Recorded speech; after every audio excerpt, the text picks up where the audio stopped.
நமஸ்காரம். உற்சவம் சேவிப்பதற்காக நம்மாழ்வாருடைய அவதார ஸ்தலம் ஆழ்வார் திருநகரிக்கு வந்திருந்தேன். வைகாசி விசாக உற்சவம், அதுதான் அவருடைய அவதார திருநன்னாள் நட்சத்திரம். நல்ல கூட்டம், ஒரே வெயில், எங்கு பார்த்தாலும் வியர்வை, நிற்க முடியாத புழுக்கம் எல்லாம் இருந்தது. வெளியிலே கூட்டமாக இருந்த போதே புழுக்கமாகத்தான் இருந்தது. அப்புறம் ஒரு மண்டபத்துக்குள் ஆழ்வார் பெருமாள் எல்லாரும் எழுந்துருளி இருந்தார்கள். மண்டபத்துக்குள்ளே சென்றேன். அங்கும் பெருமானுக்கு அருகே இன்னும் கூட்டமாக இருந்தது. அந்த கூட்டத்துக்கு நடுவிலும் சென்றேன். திரை போட்டிருந்தார்கள். திருவாராதனம், ஆராதனம், பூஜை முடிந்து இனி திரை திறந்து ஆரத்தியாகி மக்கள் சேவிக்க வேண்டும். அதுக்காக காத்திருந்தோம்.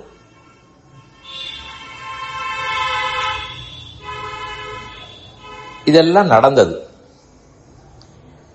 பர்செப்ஷன் என்பதை பற்றி சொல்ல போகிறேன். அது அப்படியே முழுவதுமாக உண்மையாக இருக்காது.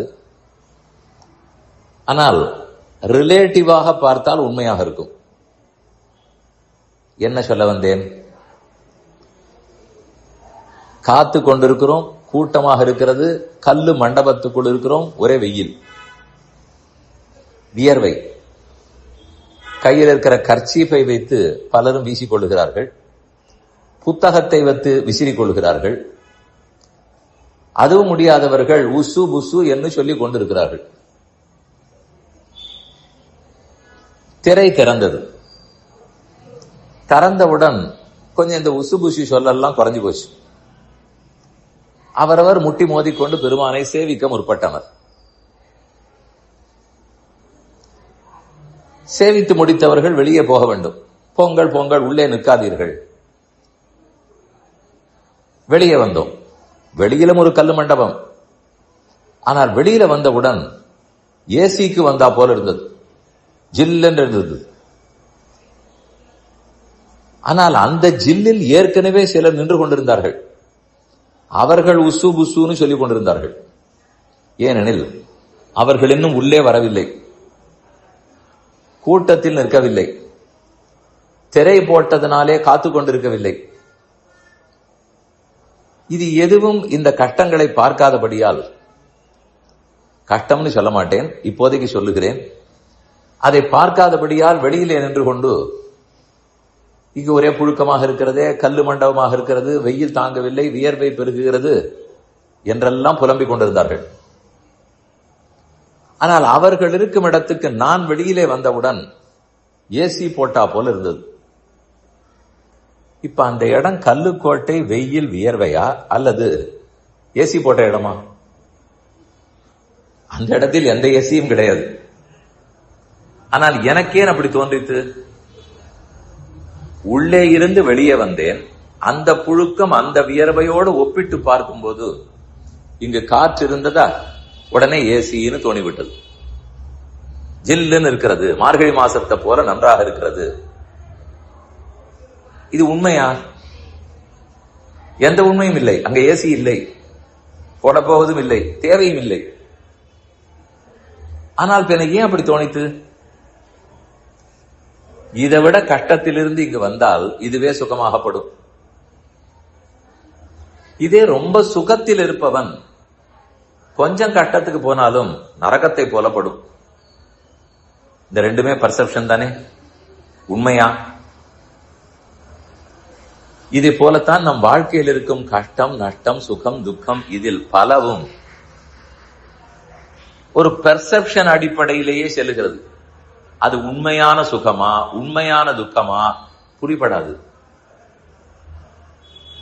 ஆனால் இப்படின்னு தோன்றும், ஒரு தோற்றத்தை கொடுக்கும். அந்த தோற்றத்தை நம்பியே வாழ்க்கையை ஓட்டி விடுவோம்.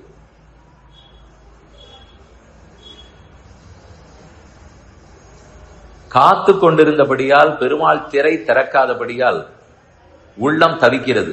அந்த தவிப்பு வியர்வையாகிறது. அந்த தவிப்பு வெப்பத்தை கொடுக்கிறது. நிஜத்தில் வெப்பம் அதுவே. அது எப்படி திரையை திறந்தவுடன் அந்த வெப்பம் குறைந்தது? எல்லாரும் உசு உசுன்னு சொல்றதை விட்டுட்டார்கள். என காத்து வந்ததா? இல்லை. ஆனால் இந்த புழுக்கத்துக்குள் காத்து கொண்டிருக்கிறோமேங்கிற மனம், அதுதான் அதிக புழுக்கத்தை கொடுக்கிறது. அதே சமயம் என்ன காத்து கொண்டிருந்திருக்கிறேன், எதற்கெல்லாம் காத்திருக்கிறேன், இது ஏதோ 10 நிமிஷம், இது காப்பது ஒரு காப்பதா என்று நம் உள்ளத்துக்கு சொன்னால் கொஞ்சம் சாந்தி அடையும். அதை சொல்ல மாட்டோம். கட்டப்படுகிறோம்னு மேல மேல தூண்டி விடுவோம். அது இன்னும் வெப்பமாக தெரியும். அதனால் தான் திரை திறந்தவுடன் வெப்பம் குறைந்து விட்டது. உண்மையில் இல்லை. அதனால் தான் நான் வெளியில வந்தவுடன் ஜில்லென்று ஆயிடுது. உண்மையில் இல்லை. இதே வெளியில் இருப்பவன் அந்த இடத்தை குறை சொல்லிக் கொண்டிருக்கிறார். ஏனெனில் அவர் அந்த உள்ள இருக்கிற கட்டத்தை பார்க்கவில்லை. இதுதான் நாம நினைத்துக் கொள்வது ஒரு மாதிரி கற்பனை உலகம், நிஜம் அல்ல. ஒன்றோட ஒன்று ஒப்பிட்டு பார்த்துத்தான் இந்த வாழ்க்கையை ஓடுகிறது.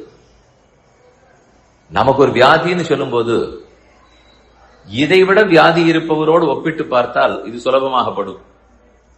ஆனால் நாம் எப்போதும் மற்றவரை விட நான் தான் கட்டப்படுகிறேன் என்றுதான் சொல்லிக் கொள்வோம்.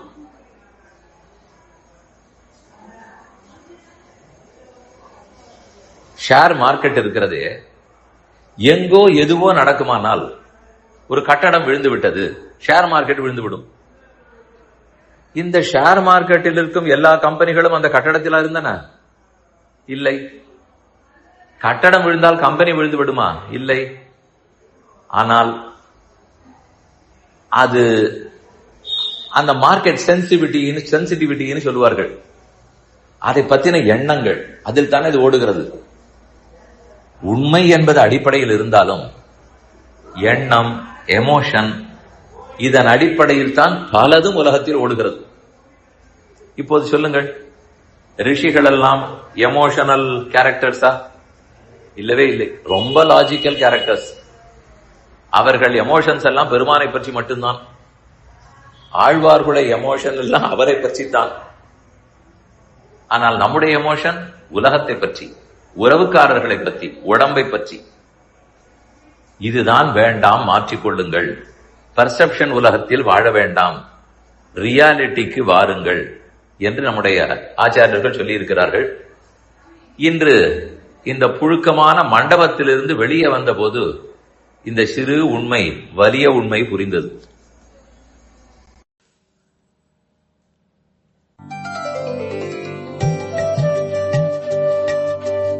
இந்த என் பணி ஆடியோவை உங்களுக்காக வழங்கியவர் வேலுக்குடி ஸ்ரீ கிருஷ்ணன் சுவாமி.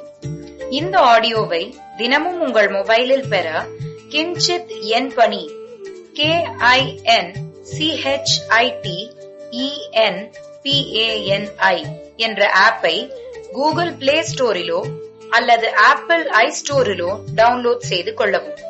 தினம்தோறும் இது போன்ற உபன்யாசங்களை கேட்டு மகிழவும்.